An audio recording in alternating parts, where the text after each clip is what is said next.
24. Sa Bataan, 2 lalaki kabilang ang isang Indian national ang namatay matapos sumalpok sa punong sinasakyan nilang van. Si Tina Panganiban Perez, naka-alerto, 24. Malagim na aksidente sa Roman Superhighway sa Balanga, Bataan ang kumitil sa buhay ng 2 tao kagabi. Wasak ang unahang bahagi ng sasakyan ng magbayaw na G10 Drabao Nani, isang Indian national at Angelito Mendoza.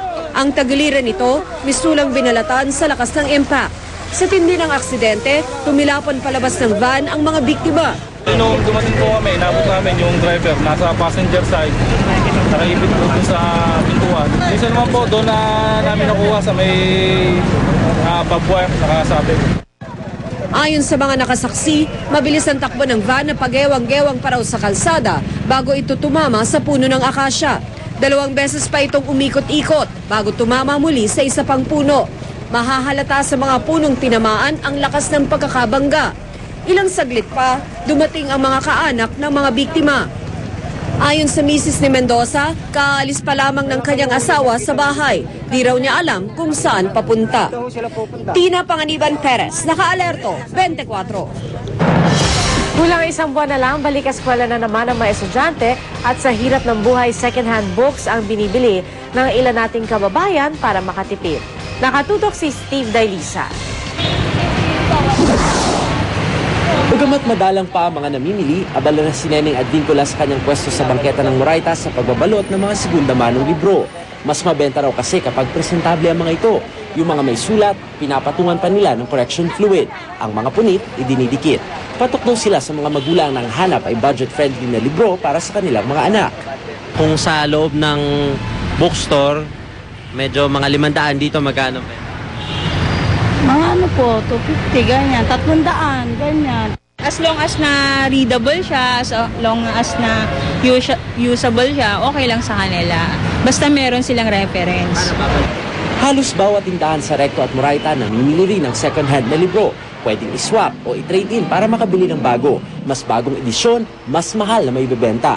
May mga bagong libro rin dito na 10 hanggang 20% mas mura kumpara sa malalaking bookstore. At pwede pang tumawad.